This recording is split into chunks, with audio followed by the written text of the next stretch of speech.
Eu vou procurar falar um pouquinho para vocês hoje sobre algumas coisas que a gente vem fazendo há algum tempo, né? Tanto na minha parte final da UF, né? Como agora mais intensamente na UFRJ, né? E eu vou falar um pouquinho de algumas aplicações que nós temos feito da espectrometria atômica, né? Nessas áreas que são bastante importantes, né? A área de nutrição humana, a área de medicina e lá no finalzinho um pouquinho, né? Na área de forense. Bem, eu sempre que começo as minhas apresentações, né, quando a gente vai falar um pouco, né, desses temas que a gente vai falar aqui um pouquinho hoje, eu gosto de colocar essa tabela periódica, né, que é uma tabela periódica médica, né, que é extraído desse artigo do Berry e do Sadler, que é um artigo que ele não fala muito em relação ao que a gente vai colocar aqui hoje, mas ele é um artigo bastante interessante que ele foca, né, na síntese, né, e na aplicação de novos metalofármacos, né, e buscando alvos específicos, né, alvos como o DNA, como proteínas, né, no sentido da criação, né, de novas drogas, né, anticâncer, por exemplo, usando platina e rutênio, antivirais, medicamentos antidiabetes, né, que têm presença de zinco e vanádio, né, medicamentos antineurodegenerativos, né, como, por exemplo, com zinco e com cobre, diagnósticos, como, por exemplo, o gadolínio. Né? Então, eu gosto sempre de começar com essa tabela, né, porque a gente já tem aí sempre uma ideia, né, daqueles elementos que são essenciais, né, para nós, né, e aqueles elementos que são utilizados em terapias, né, como medicamentos, né, aqueles elementos que são usados em diagnósticos, né, como o caso do gadolínio, que está realçado aí, né, e de radioisótopos que são utilizados em medicina. Né? Então, embora essa tabela desse artigo, quer dizer, não tenha tanto a ver com aquilo que a gente vai falar agora, né? Mas é interessante, né, a gente observar realçados aí, né, os elementos em função, né, principalmente daqueles elementos que são essenciais para nós. Né? Bom, eu não vou aqui, né, ministrar aula de química analítica, né, mas apenas para lembrar, né, eu não sei, a plateia deve ser uma plateia muito diversa, né, mas a gente sabe que a química analítica, né, ela tem uma hierarquia, né, que a gente começa com as técnicas analíticas, e as técnicas analíticas são divididas, né, naquelas que a gente trabalha com identificação, né, então aquilo que a gente conhece como qualitativo, né, e a quantificação, né, a determinação, aquilo que a gente conhece como quantitativo. Né? Dentro desse lado quantitativo, né, que é o que mais nos interessa recentemente, né, tanto a busca, né, pela concentração de elementos, né, em amostras de interesse bioanalítico é importante, né, mas também hoje a especiação química, né, tem se revelado, né, um campo extremamente propício, né, dentro da química analítica. Né? E a especiação química, ela é muito importante porque ela permite o entendimento de reações químicas e bioquímicas, com as quais a gente pode obter informações, né, acerca de biodisponibilidade, de essencialidade e de toxicidade. Tá? Com a medida da concentração total, né, a gente não tem essas informações. Mas não significa que o estabelecimento da concentração total, né, numa amostra de interesse não seja mais útil. É claro que ela vai ser útil, né? Mas hoje a especiação tem se mostrado bastante interessante porque ela consegue revelar algo mais, né, do que a medida simples da concentração total. Né? Bom, a especiação é um termo antigo, né, que vem das ciências biológicas, né, mas que em química analítica ela reflete, então, né, o conceito de formas químicas individuais dos elementos. Né? Então, a especiação química seria o quê? Seria o conhecimento, né, de todas as formas químicas de um elemento que esteja presente, né, na nossa amostra ou num determinado sistema. Então, a gente pode observar, né, e já pode depreender disso, que o conhecimento da especiação química, né, é uma tarefa muito difícil, não é nada fácil. Né? Muitas vezes a gente quantificar um elemento numa determinada amostra, fazer uma quantificação da concentração total, às vezes não é fácil. Imagina, na especiação química, né, eu necessitar quantificar espécies isoladamente, né, de modo quantitativo. Então, isso não é uma tarefa fácil. E aí, a espectrometria atômica, né, então, ela surge aí, né, como uma ferramenta bastante adequada. Né? Perdão. Aqui. Ela surge como uma ferramenta bastante adequada. Né? Eu coloquei aqui, né, algumas técnicas de espectrometria atômica, né, pelo menos aquelas que são mais afeitas a nós, no nosso tipo de investigação científica que nós fazemos. Né? É claro que existem outras técnicas de espectrometria atômica também tão importantes, né? Mas qual é o nosso objetivo e a nossa tendência hoje? Né? A nossa tendência hoje é cada vez ter, né, uma velocidade analítica maior, né, com uma sensibilidade analítica maior. Né? Então, a gente busca caminhar nesse sentido. Né? E aí, hoje, aparece, né, a técnica de espectrometria de massa com fonte de plasma, né, indutivamente acoplado, né, como sendo uma das técnicas preferidas, né, das pessoas que trabalham com bioanalítica. Né? Por quê? Porque com o ICP-MS eu tenho uma sensibilidade bastante elevada, uma capacidade multielementar, né, e uma possibilidade, então, de aplicação, né, muito extensa, né, em todas as áreas da ciência, né, e particularmente nessas áreas que eu vou colocar mais em evidência aqui, né, durante a minha apresentação.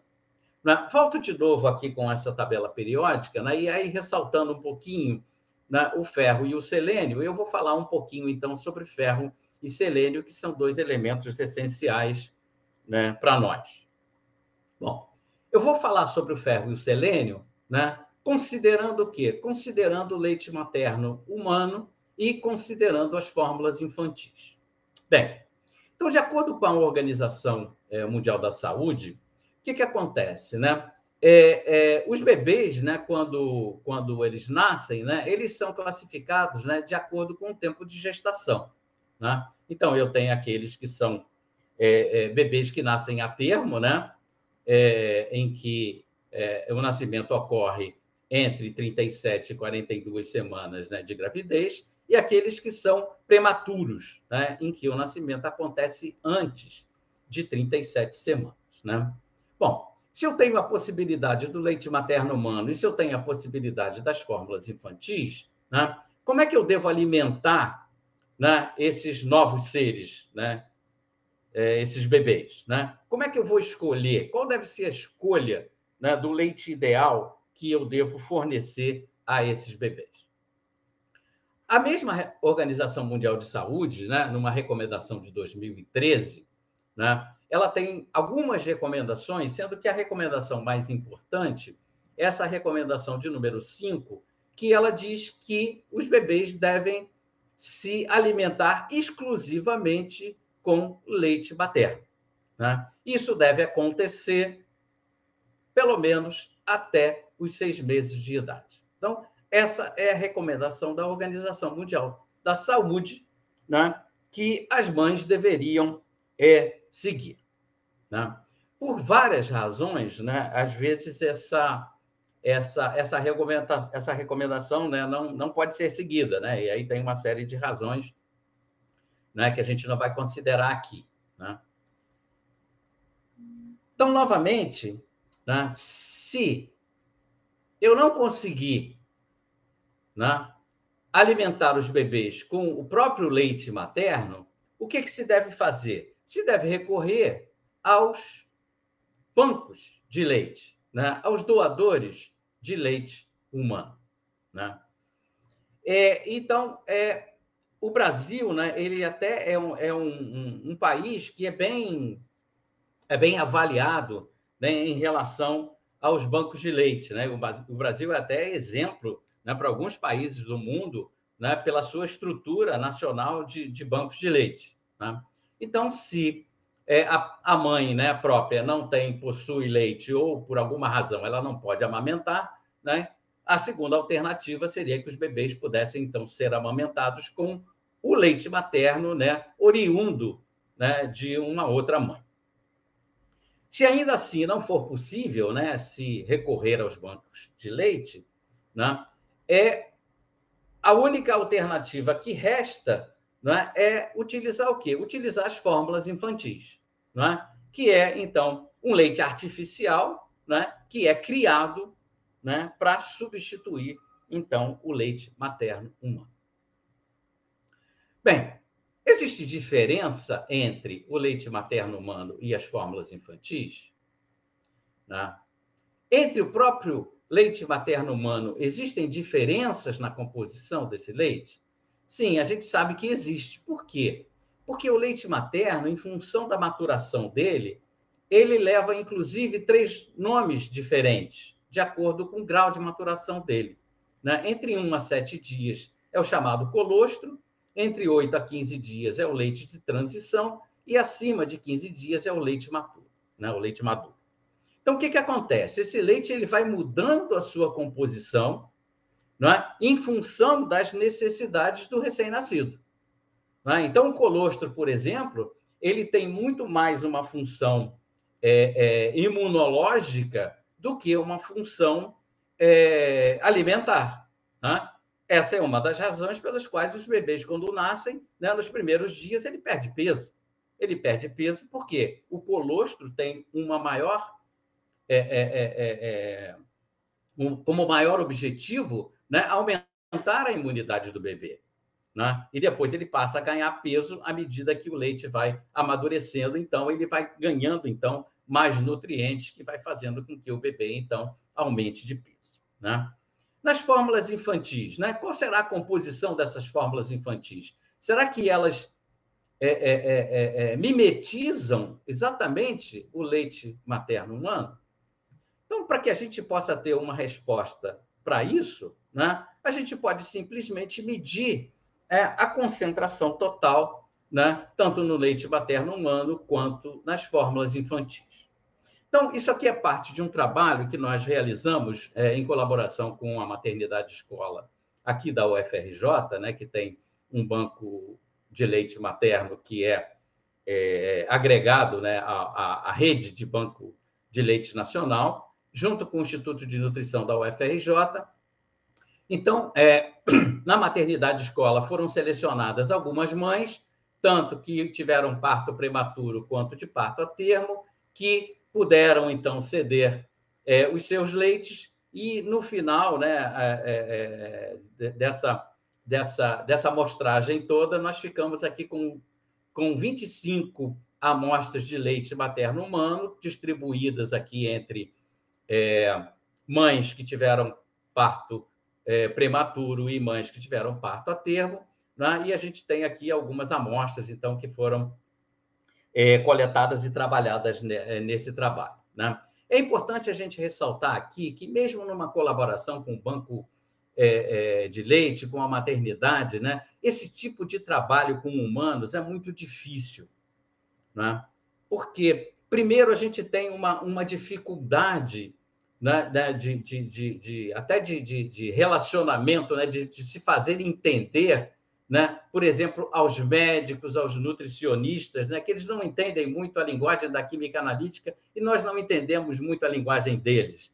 Né? Então, esse tipo de colaboração é sempre muito difícil. Né? E a gente ainda cai numa outra coisa, né, que as pessoas geralmente não gostam de participar desse tipo de estudo, né? Porque acha que você vai fazer alguma coisa com o leite delas ou vai fazer alguma coisa que elas não gostariam. Né? Então, é bastante difícil, né, a gente conseguir amostras para que a gente possa fazer esse tipo de estudo. Né? A primeira parte desse estudo, né, ela já foi publicada, foi um artigo que saiu na Food Chemistry em 2020, né, que fez parte de uma enfermeira, né, que estava fazendo pós-graduação, estava fazendo mestrado, né, ela era chefe do banco de leite da maternidade escola da UFRJ, então ela fez o mestrado dela nesse tema. Né? Eu vou falar hoje um pouquinho mais sobre o trabalho, mais além, né, do que foi o trabalho dela, e eu vou colocar aqui algumas tabelas e alguns gráficos aqui Tem muitos números e eu vou mostrar muitos gráficos, mas eu não quero cansar vocês e eu vou só ficar aqui, né, com aquelas coisas que eu acho que são mais importantes, né? Então, aqui a gente tem, né, no caso do ferro, então, né, as várias amostras, né, dos vários doadores, o colostro, leite de transição, leite maduro, né, com as respectivas, né, de mães de parto a termo, de parto prematuro, o que a gente conseguiu quantificar, né? A gente pode ver que eles variam um pouco, né? Mas eles levam mais ou menos a certos valores, né? Então, isso aqui varia, mas isso aqui não varia tanto, né? E se a gente pegar em função, né, dessa concentração e em função do quanto é recomendado que os bebês utilizem do leite materno, né, a gente vai chegar, então, nessa ingestão diária de ferro, né, desses valores que estão aqui em miligramas por dia. Né? A média, né, de absorção diária, né, de ferro recomendada pela Organização Mundial de Saúde para bebês é de 0,3 miligramas por dia. Então, a gente pode ver que a maioria desses leites tem o quê? Tem ferro mais do que suficiente, né, do ponto de vista da concentração total, né, para fornecer esse nutriente aos bebês. Né? Apenas dois leites aqui, né, se mostraram aqui empobrecidos em leite. Né? Isso aqui é relativamente normal, por quê? Porque o país, né, o Brasil, tem uma recomendação médica, né, que é sempre ter uma suplementação, né, de ferro durante a gravidez. Né? Então, isso aqui é uma coisa bastante esperada da gente acontecer. Quando a gente pega as fórmulas infantis, e aqui tem algumas poucas fórmulas infantis, que a gente fez, então, o mesmo tipo de análise, né? Então, aqui a gente teria as concentrações de ferro, né? Supondo lá esse leite na mamadeira, né? Que são 900 mililitros de leite por dia, que é o recomendado, nós teríamos essa média diária de ingestão, não é? Que é bastante superior a esse 0,3 miligramas por dia recomendado pela Organização Mundial de Saúde. Né? Então, eu tenho um valor muito superior. Né? Isso aqui também vem em função disso. Aí eu tenho que reforçar com ferro, né? Então, acaba que os leites maternos são bastante reforçados com ferro. Vou mostrar na sequência aqui o selênio. No selênio, a gente vê um pouquinho essa diferença. Né? Então, da mesma forma que vários leites, né, a concentração medida de selênio, a média de ingestão diária de selênio por dia, que pela Organização Mundial de Saúde recomendada são 15 microgramas por dia. Então, a gente vê que a gente tem uma certa deficiência, né, em selênio. Né? Apenas uma amostra aqui apresentou um valor acima da quantidade recomendada diária. Né? Quando eu vou lá para as amostras, né, de fórmulas infantis, né, eu vou observar a mesma coisa, né, que eu tenho uma certa deficiência, né, nessa quantidade, né, que seria de 15 microgramas por dia de selênio. Então, também as fórmulas infantis, né, levam um pouco dessa característica de deficiência em selênio.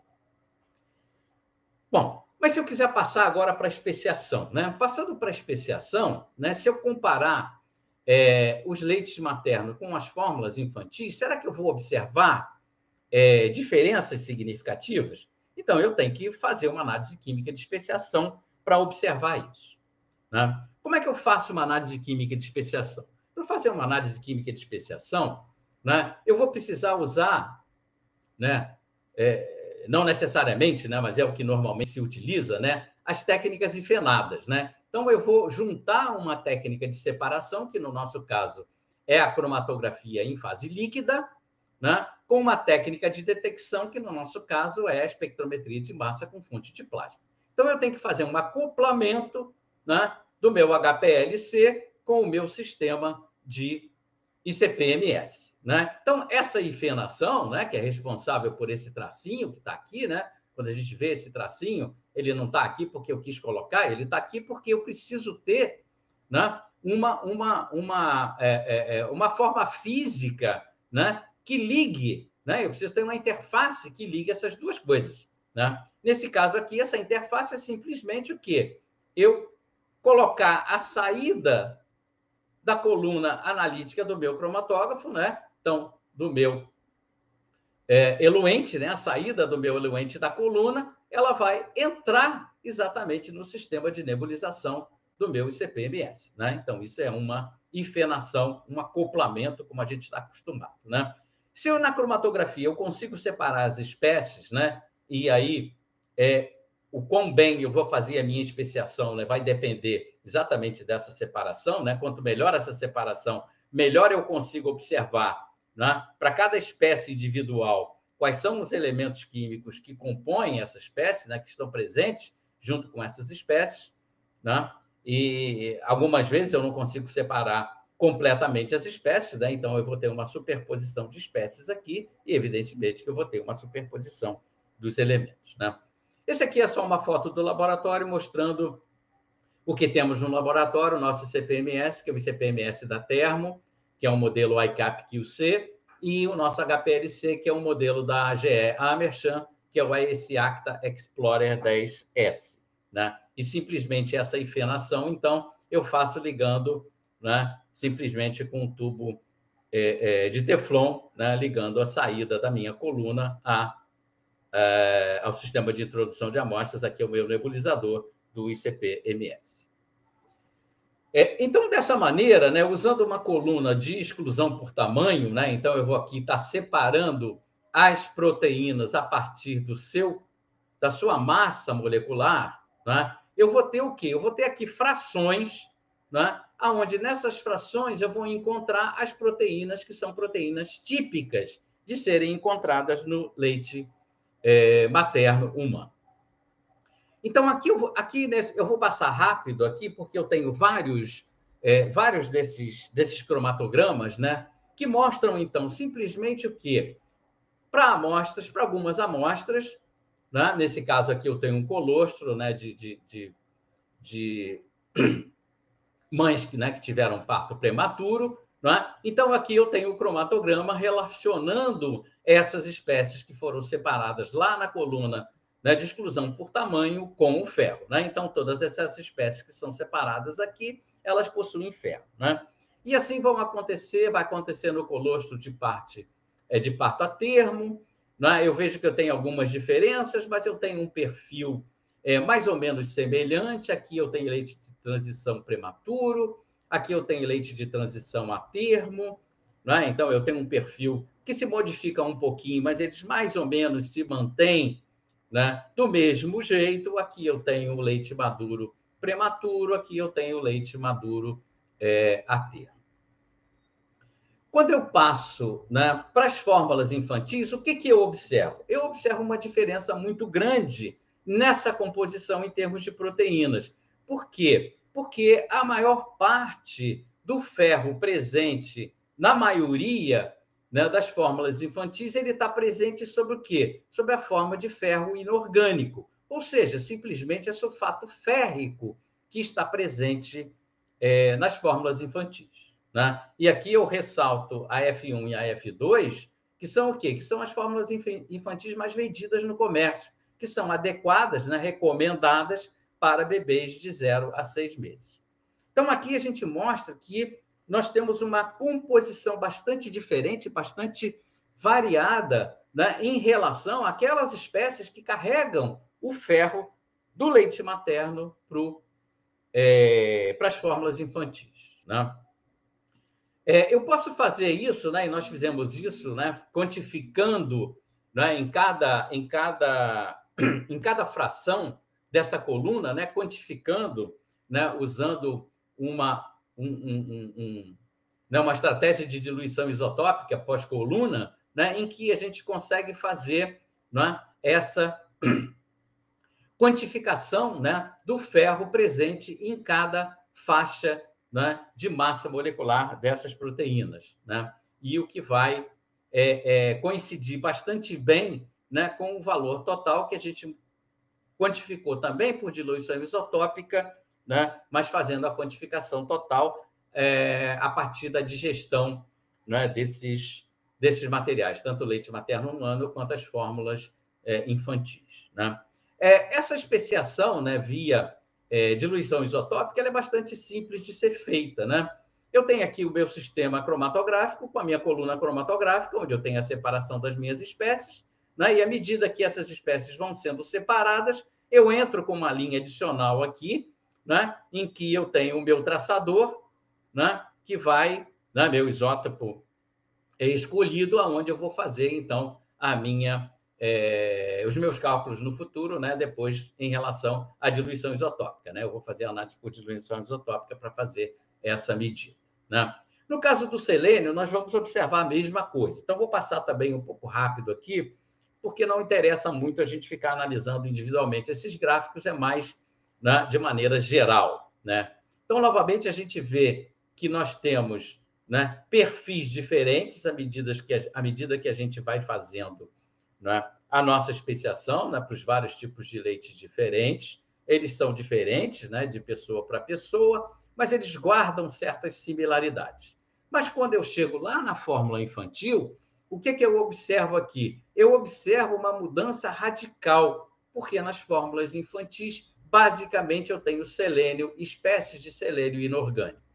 Basicamente, é selenito, né, na presença de algumas outras espécies. Então, novamente, eu observo o quê? Eu observo que a composição, né, das fórmulas infantis ela é diferente do leite materno humano. Né? E essa é a razão pela qual a Organização Mundial de Saúde ela recomenda, né, que os bebês sejam alimentados com leite materno humano, porque eles possuem todos os nutrientes nas fórmulas químicas adequadas à sua melhor nutrição. Né? Então, esse tipo de trabalhos poderia servir para quê? Né? Para que os fabricantes, né, de fórmulas infantis procurassem o quê? Se adequar melhor em relação à composição dessas fórmulas, né, quando comparadas ao leite materno humano. Eu sei que isso não é fácil, não é? Mas é uma possibilidade que a gente tem aqui. Né?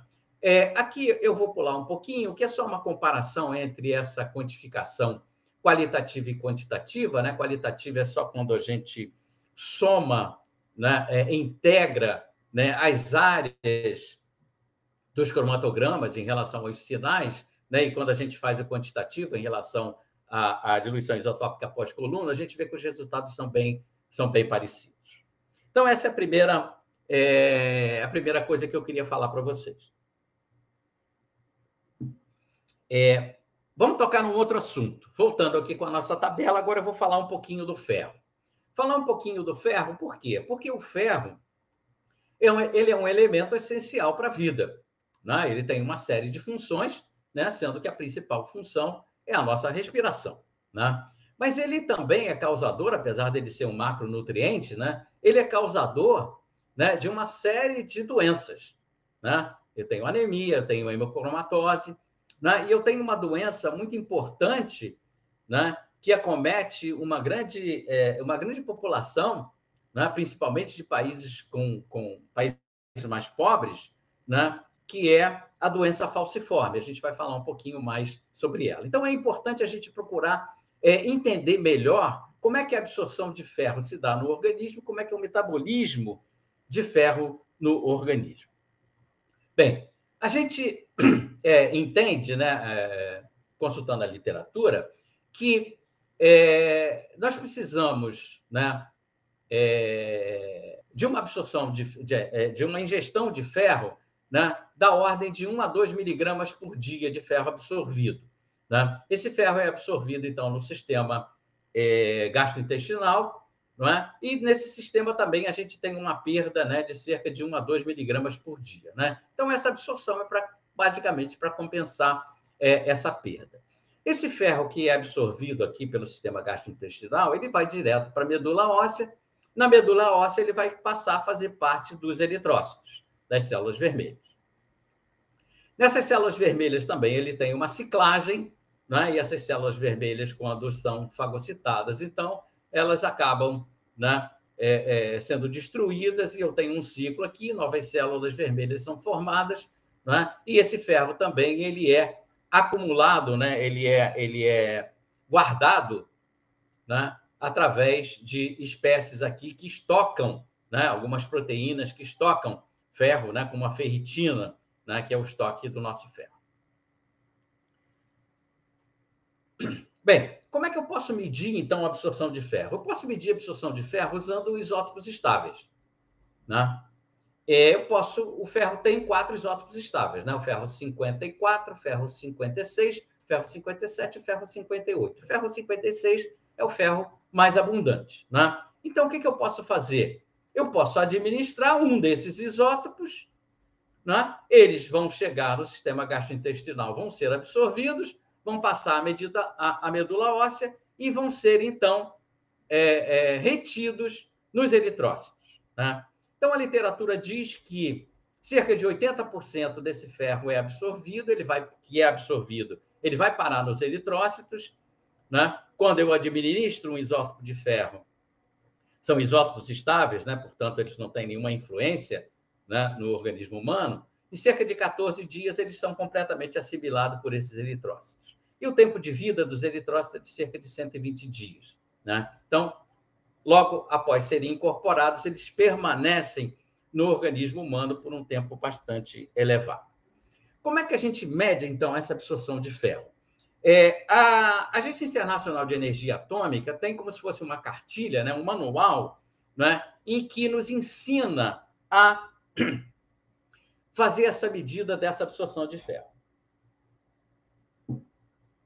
Como é que é isso, né? Ela tem lá uma expressão que mede, né, a incorporação de ferro. No caso aqui, ele está fazendo com 57, né, porque ele está administrando ferro 57.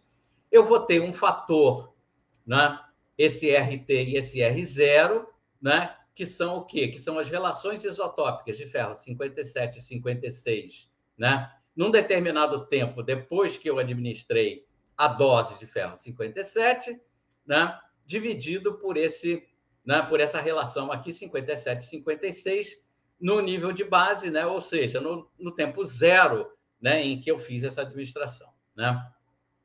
Eu tenho um segundo fator aqui, né, que envolve a medida do ferro circulante, né? E eu tenho alguns fatores aqui que são constantes, né? Como, por exemplo, né, a massa atômica do ferro 56, né? A abundância natural do ferro 57, né? E a massa atômica, né, do ferro 57. Né? E depois eu tenho que considerar, então, aquele cerca de 80%, né, que aparece lá no que eu já falei antes. Então, como é que eu faço isso? Né? Eu adiciono ferro 57, por exemplo, onde? Num suco de laranja. Né? E esse suco de laranja, então, é bebido, né, por um participante dessa pesquisa. Né? Então, ele faz isso, né, sob condições controladas. Então, antes dele ingerir esse suco de laranja, eu coleto o sangue dele no meu tempo T0, né? Depois ele ingere o suco de laranja e depois de 14 dias ou de um tempo um pouquinho maior, eu novamente coleto o sangue dele. Né? Esses eritrócitos são separados, são então digeridos, né? E são medidos por ICP-MS, onde então eu vou medir essas razões, né? Ferro 57, ferro 56, tanto no tempo 0 quanto no tempo 14. Bom, para que eu possa medir relações, né, isotópicas num ICP-MS tipo quadrupolo, é preciso que eu tenha condições bastante controladas, né? Porque a gente sabe que o quadrupolo, né, ele tem certas restrições para medida de razão isotópica. Né? Quem eu devo usar para fazer medida de razão isotópica é um ICP-MS de alta resolução, né, de setor eletromagnético, né, que custa cerca de $1 milhão, enquanto que o meu ICP-MS quadrupolo custa por volta de $300 mil. Né? Então, eu vou tentar usar uma ferramenta mais simples, né, para tentar resolver um problema. Bom, eu preciso, então, eliminar os interferentes. Né? Ferro 56 a gente sabe que é interferido por quem? ARO, né? Argônio 40, oxigênio 16, né, vai interferir exatamente nessa relação massa-carga. Então, preciso ter um cuidado muito grande na eliminação das interferências, né? Eu preciso controlar outras condições, por exemplo, o tempo morto do detetor, né? Porque o detetor tem um tempo em que ele consegue ver um íon após o outro. Eu preciso determinar esse tempo, né? Na literatura, a gente tem várias maneiras, né, que a gente pode fazer esse cálculo. Então, eu preciso controlar e otimizar meu equipamento para que todos os íons que chegam ao detetor sejam contados, né? Eu tenho um efeito de discriminação de massa, né? Porque a transmissão dos íons dentro dos CPMS ela é dependente da relação massa-carga, né? E eu tenho dois isótopos com relação de massa-carga diferente. Então, esses dois isótopos eles são transmitidos de modo diferente dentro dos CPMS, né? Então, eu preciso fazer essa correção através desse fator K, né? O fator de discriminação de massa, né? E eu preciso ajustar os tempos de integração para que eu tenha uma melhor precisão das minhas medidas, né? Fazendo isso, eu posso determinar essa minha relação, né? Então, eu posso usar essa expressão para fazer isso, né? No meu segundo fator, que, então, eu preciso ver o ferro circulante, eu vou me basear onde? Na medida da hemoglobina. Então, a hemoglobina eu posso medir, né? Então, eu faço uma medida de hemoglobina através de um método analítico, né? Então, eu sei quanto eu tenho de hemoglobina para cada indivíduo. Só que eu tenho algumas suposições. Uma das suposições é que a concentração de ferro na hemoglobina é fixa, 3,47 miligramas por grama. Então, eu vou usar esse valor fixo para todos os indivíduos. Para fazer esse cálculo também do ferro circulante, eu preciso saber o volume de sangue de cada indivíduo. Esse volume de sangue de cada indivíduo, a gente sabe que ele depende de vários fatores, como a altura, como o peso, como o sexo, como a idade, né? E ele, no caso dos adultos, ele é considerado como sendo numa faixa de 65 mililitros por quilograma, né, de massa do indivíduo. Então, esse é um valor fixo que se usa nesses cálculos, né? E na minha terceira suposição, né, eu vou supor lá que só 80% foi absorvido. Então, nós fizemos isso com um grupo de participantes, né? E esse trabalho é um trabalho conjunto entre o Nutrifal, que é um órgão da UERJ, da Faculdade de Nutrição e do Hospital Universidade da UERJ, junto com o Hemorrio. Então, tem aqui alguns participantes, que são participantes sadios, né? Aqui a gente tem alguns dados desses participantes que a gente usou, então, para fazer esse tipo de experimento, né? Então, a gente fez isso com esses participantes, então a gente mediu, né, a razão 57,56 no T0, 57,56 no T14, e a gente fez, então, as relações, aquela relação, né, 57,56 no T14 menos 57,56 no T0, dividido pelo 57,56 no T0. E aqui a gente encontra, então, esses valores. Então, a primeira inconsistência aqui que a gente observa, né, é que a gente encontra valores negativos. Ora, eu não posso ter valor negativo porque eu não posso ter uma absorção negativa de ferro, né? Então, eu tenho algum artefato aí, né, que me produziu esses valores negativos. Quando eu uso, né, esses valores, então, para calcular essa incorporação de ferro, né, eu encontro esses valores em miligrama, né? Então, aqueles que são negativos, eu continuo achando negativo, né? Impossível, claro, mas eu fiz os cálculos. E aqui a gente encontra, então, a percentagem de ferro absorvida por esses indivíduos, que são indivíduos sãos. Qual foi a nossa estratégia? A nossa estratégia foi tentar utilizar, para estudar a absorção de ferro, né, uma ferramenta matemática que é essa desconvolução de padrões isotópicas, né, o nosso famoso IPD. Com esse IPD, né, o que a gente consegue fazer? A gente consegue relacionar a composição isotópica, né, a partir dos perfis isotópicas, né, que vão mostrar a assinatura isotópica, né, para aqueles pacientes no tempo 0 e depois no tempo 14. né, que já sofreu a influência daquele suco de laranja com ferro 57 que a gente adicionou. Né? Em resumo, com essa ferramenta matemática, o que eu consigo ver? Eu consigo encontrar a concentração do elemento endógeno, ou seja, aquele que estava no indivíduo no tempo zero, daquele exógeno, aquele que foi incorporado após aquele tempo T14. Essa ferramenta é uma ferramenta que é bastante utilizada pelo grupo de pesquisadores lá da Universidade de Oviedo, né? O professor Alfredo Sanz Bedel, né? Que liderava até pouco tempo lá o seu grupo de pesquisa, né? Agora ele se aposentou, né, recentemente, né? Então outros membros desse grupo, né, continuam esses trabalhos. Esses trabalhos que estão aqui não são tão recentes assim, mas eu recomendo, se alguém quiser entender um pouco mais desse IPD, né, esse artigo aqui, que é de 2008, em que ele exatamente explica detalhadamente, didaticamente, né, como é que é esse IPD, como é que é essa ferramenta, como é que a gente aplica essa ferramenta. Então, o que eu vou fazer? Eu faço exatamente a mesma coisa que eu fiz antes. Só que agora, aqui no final, né, eu faço o quê? Eu faço uma adição de um outro spike de ferro, ferro 54. Né? Aonde, então, eu consigo fazer, através, né, da diluição isotópica, eu vou, então, observar, né, e medir, então, né, os perfis isotópicos para cada isótopo de cada paciente no tempo 0 e no tempo 14. Né? Para isso, o que eu preciso fazer?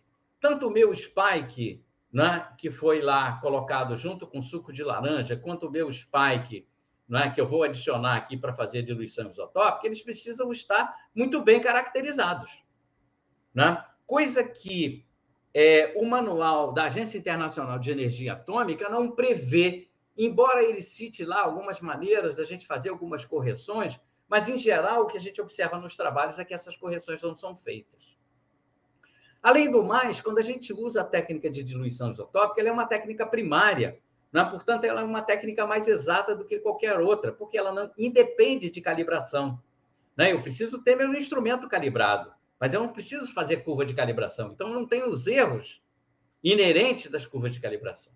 Né? E eu tenho aqui os meus traçadores, né, perfeitamente caracterizados, coisas que eu não tenho lá quando eu utilizo simplesmente o manual da Agência Internacional de Energia Atômica. Né? Então, com essa aplicação, o que a gente quis? Né? O que a gente quer? A gente quer tentar retirar, né, eliminar alguma daquelas suposições que a agência coloca. Né? Aqui não vou ficar detalhando, né, mas é para cada participante, no tempo 0, no tempo 14, para cada isótopo, qual é o perfil isotópico, né, de cada indivíduo. Então, usando o IPD, a gente consegue medir aqui, então, a massa, né, de ferro que foi incorporado, a gente consegue, então, calcular essa absorção de ferro. Né? Aqui a gente não vê mais nenhuma absorção negativa, né? Então, mostra que com o IPD eu estou fazendo algo, não é, que provavelmente é mais correto do que eu faço simplesmente usando as relações isotópicas como a Agência Internacional de Energia Atômica preceitua. Então, a gente está tentando, né, observar a validade dessa estratégia para o cálculo desse tipo de estudo, essa absorção de ferro. Por que essa absorção de ferro é importante? Ela é muito importante porque ela vai impactar principalmente indivíduos que são acometidos de doenças que dependem do ferro, como, por exemplo, essa doença falciforme. Né? A doença falciforme é devida a um defeito genético, né, que acontece aqui num aminoácido, né, em que esse defeito genético faz com que as hemácias não tenham mais aquele formato, né, de uma bolachinha, né, como a gente está acostumado a ver, né, mas elas passam a ter o formato de uma foice. Né? O que isso leva? Isso leva à rigidez desse eritrócito. E a rigidez desse eritrócito, ele é causa, né, de vasoconstrição. Então, o que acontece com isso? Esses doentes têm uma expectativa de vida de cerca de 10 anos ou mais a menos do que os indivíduos sãos. Então, ela é uma doença muito terrível, né? E a maneira de se tratar essa doença é com transfusão de sangue. Só que cada transfusão de sangue, eu posso causar o quê? Uma sobrecarga de ferro no indivíduo, em que esse ferro, então, vai se depositar, né, em vários órgãos. Isso pode causar sérios, né, graves problemas de saúde, né, ainda além do que já existe, né? Então, a gente está tentando, né, usar esse tipo de estudo, esse IPD, agora para trabalhar, né, exatamente com esses doentes nesse estudo junto aí com o pessoal da UERJ. Vou falar rapidamente agora no cobre, né, usando o cobre como um exemplo aqui na nossa tabela, né, numa outra doença, né, uma doença chamada doença de Wilson. Né? A doença do Wilson é uma doença progressiva e é uma doença que pode ser fatal. Né? Os acometidos dessa doença, eles têm falha numa proteína, eles não conseguem eliminar o cobre do organismo, então o cobre vai se acumulando e o cobre vai se depositando, né, no fígado e pode se depositar em outros órgãos do corpo humano. O diagnóstico dessa doença ainda é complicado, né? Porque às vezes não tem efeitos neurológicos, o paciente não apresenta efeitos neurológicos e nem um efeito que são esses anéis aqui, né? Que é o seguinte: o paciente às vezes tem tanto cobre no organismo que a íris dele fica azul, característica de compostos de cobre, que é um indicativo, então, de diagnóstico dessa doença. Mas o que acontece? Né? O padrão ouro de diagnóstico dessa doença é o quê? É medir a concentração de cobre hepático. Né? E aí, na medicina, né, existem uns valores de corte, né, significando que quando indivíduos têm concentração de cobre, né, maiores do que 250 miligramas por quilograma em base seca, eles são considerados como tendo a doença de Wilson. Né? E aqueles que têm concentração abaixo de 50 é um indicativo de que eles não têm essa doença. Então, isso aqui é utilizado, e esse padrão, né, de concentração de cobre é, então, o padrão ouro para esse diagnóstico. Bom, o que nós vamos fazer, então? Fomos à literatura e observamos que, em 2019, esse autor aqui e seus colaboradores, eles publicaram um trabalho, um estudo piloto, em relação à qualidade das medidas de cobre que eram feitas em biópsias de fígado. Né? E eles concluíram que tanto a exatidão como a precisão não eram boas para a maioria dos laboratórios. Esse estudo aconteceu durante 2 anos com 26 laboratórios que trabalham com esse tipo de análise em 7 países. E eles ainda mencionam que essa exatidão é ainda pior quando a quantidade de amostra analisada é menor do que 3 miligramas. Bom, quando a gente faz uma biópsia, né, numa biópsia de fígado, a gente tem 1 miligrama ou menos, né, que é obtido lá através de uma agulha, né, com uma agulha de seringa. Né? Então, a gente tem lá como se fosse uma tripinha, né, do fígado que tem menos do que 1 miligrama. Então, como é que eu vou analisar isso? Né? E pensando ainda que eu preciso ter a concentração em base seca. Então, o que a gente pensou? Por que eu não vou usar? Por que eu não posso usar, então, a espectrometria de absorção atômica com fundo de grafite? E aí nós usamos uma tecnologia nova, né, que é a tecnologia de alta resolução e fonte contínua. E por que eu não posso utilizar a amostragem sólida? Né? Só que aí eu tinha um desafio, né? Como é que eu vou secar as amostras de biópsia tão pequenininhas? Será que eu não consigo secar, né, utilizando o mesmo programa de temperatura que eu preciso utilizar quando eu utilizo essa técnica de espectrometria de absorção atômica com fundo de grafite. Então, nós vamos testar isso, né? Para quem não conhece, né, essa plataforma, né, é essa bandejinha aqui, bem pequenininha, né? O meu forno de grafite está aqui dentro, né? E essa bandejinha, então, é colocada dentro desse forno de grafite, né? Eu preciso ter uma microbalança para poder medir, né, quantidades tão diminutas de amostra, e a gente foi, então, verificar se a plataforma, o peso, a massa da plataforma variava com o aquecimento. Então, a gente submeteu uma plataforma nova, né, a vários ciclos de aquecimento, a 110 graus, por 60 segundos, e verificamos que a plataforma ela não varia a sua massa com esse aquecimento. Fomos testar o quê? Fomos testar com amostras de fígado. Pegamos fígado bovino, várias amostras de fígado bovino, massas parecidas com as massas que são obtidas, né, nas biópsias, e fizemos vários ciclos de secagem no forno de grafite e observamos que lá no 7º ao 8º ciclo a gente já tinha essa amostra completamente seca, ou seja, essas amostras de fígado já estavam em massa constante, né? Então, o que eu faço?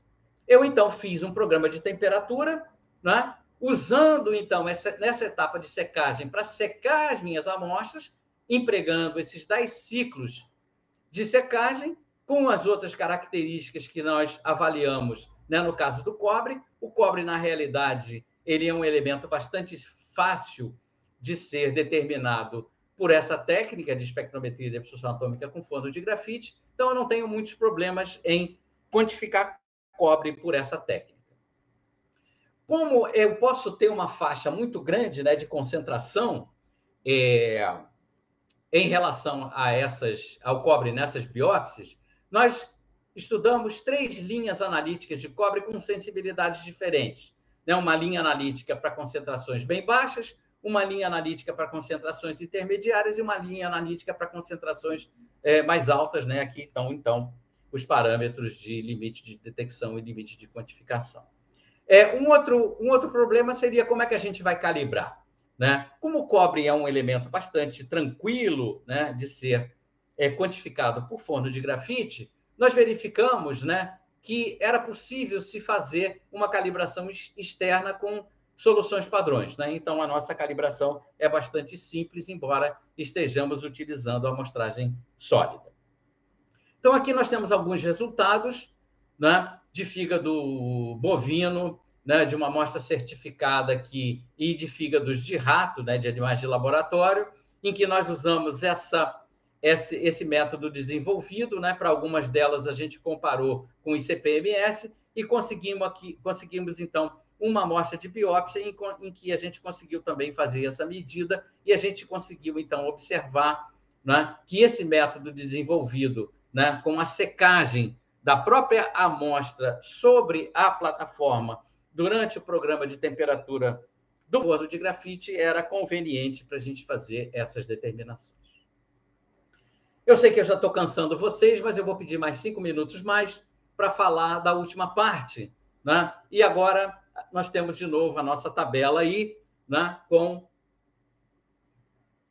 vários dos nossos elementos aí dessa tabela, né, marcados aí. Então,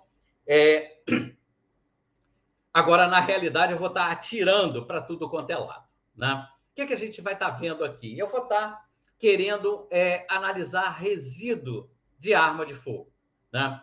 Os resíduos de arma de fogo ele tem como partículas características que contém bário, chumbo e antimônio, que são as partículas características. Mas eu posso encontrar outros elementos, então por isso que essa tabela está aqui toda marcada, né? Então, esses resíduos de arma de fogo, né, eles correlacionam, então, pode correlacionar, então, né, um suspeito, né, de ter utilizado uma arma de fogo, né, para cometer um crime, né, e eu posso, então, identificar esse suspeito pelo resíduo, né, da arma de fogo que ele pode conter nas suas mãos, né? Hoje existem alguns métodos diferentes, né, que são utilizados para fazer essa identificação desses resíduos de arma de fogo. Sendo que o mais utilizado deles é essa técnica que a gente usa, né, de microscopia eletrônica, né, em que a gente observa as partículas, né, partículas características dos resíduos e, então, verifica, né, a composição elementar dessas partículas. Essa técnica tem desvantagens porque ela não tem uma boa sensibilidade, ela é uma análise relativamente lenta e ela é relativamente também cara. Então, o que nós procuramos fazer? Por que nós não podemos usar um sistema de ablação a laser acoplado num sistema de CPMS para observar o quê? Para observar a composição elementar dessas partículas. Então, num primeiro momento, nós nos fixamos com chumbo, com bário e com estrôncio, porque eles são os principais constituintes dessas partículas características dos resíduos de arma de fogo, né? Esse artigo já está publicado, e agora a gente está trabalhando em cima de outros elementos que a gente também conseguiu fazer essas medidas, né? Então, como é que a gente faz isso? Como é que a gente faz essa amostragem, né? A gente tem esses stubs, né, que é uma fita, né, de carbono, né, que a gente tem aqui nessa pontinha, que é utilizado lá na microscopia eletrônica de varredura, né? E a gente utiliza, então, esse stub para quê? Para pressionar esse stub em várias partes das mãos dos suspeitos de terem atirado, né? E esses resíduos que, porventura, possam estar presentes nessas partes dessa mão desse suspeito, né, vão ficar, então, nesse stub. Então, nesse stub, o que a gente pode fazer? A gente pode analisar uma parte desse stub por LA e CPMS. O que nós fizemos? Nós fizemos alguns experimentos, né? Esse aqui é um trabalho de uma aluna de doutorado, a Isabela, que é uma perita da Polícia Civil aqui do estado do Rio de Janeiro, né? Então, ela pôde coletar essas amostras, né? Fazendo exatamente esses experimentos com tiros, né? Inclusive usando calibres diferentes, né? Então, algumas amostras aqui foram coletadas. Como esses resíduos, eles às vezes podem ser confundidos, por exemplo, com mecânicos ou quem soltou fogos de artifício, né? Ela coletou também algumas amostras de alguns desses indivíduos para que a gente pudesse fazer, então, uma comparação, né? Então, o que a gente fez? A gente pegou a parte central desse stub, né, de 4 milímetros quadrados, né, e a gente analisou, então, essa área por laser ablation, né, e CPMS. Então, a gente usou 100 linhas de ablação, né, com 200 micrômetros o comprimento de cada linha separada por uma distância de 20 micrômetros, equivalente a essa área, então, de 4 milímetros quadrados, né? Para quem não está muito acostumado com o sistema de laser, né? No sistema de laser eu tenho uma câmara, né, em que eu coloco a minha amostra, então eu faço incidir o laser, né? Esse laser troca energia, então, com a minha amostra, eu vaporizo material da minha amostra, esse material vaporizado, ele vai, então, direto, né, ao plasma e eu consigo fazer, então, as minhas medidas elementares lá no CPMS. Então, só vou mostrar aqui, basicamente, 2 gráficos, né, que eu já vou terminar. Aqui nós temos, então, né, a imagem, né, da área desse stub que foi, então, feita a ablação, né? Então, aqui eu tenho no caso do chumbo, aqui eu tenho no caso do bário, e aqui no caso eu tenho no caso do antimônio, né? Então, eu posso ver que eu encontro bastante chumbo, bário e antimônio, né, caracterizando, né, a presença desse resíduo de arma de fogo na mão de um indivíduo que fez o tiro, né? Aqui eu tenho de alguém que nunca atirou, né? Então, eu realmente não vejo nada, né? Então, eu consigo fazer essa discriminação, eu consigo distinguir, né, entre atiradores e não atiradores fazendo esse tipo de coisa. O que a gente está querendo fazer mais agora, né? Nós estamos querendo fazer um pouco mais agora, utilizando outros elementos, né? Então, aqui nós temos, né, no caso de atiradores e não atiradores, né, a distribuição, né, das concentrações desses elementos. Então, eu tenho uma dispersão muito grande, né, desses resultados. Se a gente fizer uma normalização, a gente ainda continua tendo uma dispersão muito grande, inclusive com vários outliers, né? E o que a gente está fazendo agora, numa associação com o professor Luna, da UERJ, né, é utilizar um pouco da inteligência artificial. Né? Eu não conheço nada da inteligência artificial, mas o professor Luna é um especialista em algoritmos de inteligência artificial. Né? Então, o que nessa inteligência artificial ele está fazendo? Ele tem feito, né, com várias possibilidades que ele tem. Né? Uma primeira coisa difícil na inteligência artificial, né, quando eu uso esse tipo de sistema, né, é quando eu tenho, por exemplo, grupos de amostras que não são muito semelhantes. Né? Então, aqui no caso, por exemplo, eu tenho 43 atiradores, mas só tem 15 não atiradores. Então, eu tenho um desbalanceamento, né, dessas classes. Então, para eu fazer, né, para eu poder comparar essas classes, eu devo ter mais ou menos essas medidas, né, em valores mais ou menos parecidos. Então, eu tenho técnicas de inteligência artificial em que eu consigo fazer reamostragem. Então, eu crio com essas técnicas, né, a partir das minhas amostras, eu crio amostras sintéticas, né, exatamente para o quê? Para eu poder, então, compensar essa diferença. Né? E depois eu jogo isso, né, em algum algoritmo, ele está usando esse Random Forest, e esse algoritmo, então, ele consegue, de alguma maneira, ele consegue discriminar os que são atiradores e os que não são atiradores. Né? Então, a gente conseguia fazer isso nas medidas com laser ablation e simplesmente a gente observando a imagem dos stubs, mas agora por inteligência artificial a gente consegue fazer também. Né? O que a gente está procurando agora? A gente está querendo procurar agora se a gente consegue ver uma diferenciação entre calibres. Tá? Então, novamente, a gente tem aí os dados brutos, né, os dados normalizados, e o que acontece? Né? Com esse sistema, a gente também conseguiu, né, o professor Luna também conseguiu fazer essa distinção. Né? Mas o que acontece com a inteligência artificial? A inteligência artificial ela funciona muito bem quando eu consigo treiná-la com um número muito grande de amostras. Né? Quando ela é treinada com um número muito grande de amostras, né, ela tem um percentual de exatidão muito grande. Mas quando esse treino é feito com uma quantidade reduzida de amostras, né, essa exatidão vai diminuindo. Né? Então, assim, né, nesse tipo de trabalho, também é difícil a gente conseguir muitas amostras. Né? Mesmo para a aluna Isabela, né, que é uma pessoa que trabalha na Polícia Civil, é difícil de conseguir munição, é difícil de ficar atirando, é difícil a gente conseguir amostras para fazer isso. Né? Então, a gente acaba fazendo um pouquinho do que a gente pode. Bem, eu espero não ter cansado vocês. Eu queria agradecer a todos, queria agradecer a audiência aí pela atenção. Eu acho que eu me excedi um pouquinho no tempo, como normalmente eu sempre faço. Né? A gente vai ficando mais velho, então a gente vai ficando mais desobediente, então eu acabo falando um pouco demais. Queria agradecer também os meus colaboradores aí, agradecer ao CNPq, a FAPERJ e o INCT de Bioanalítica que nos fornecem condições para a gente continuar trabalhando um pouquinho.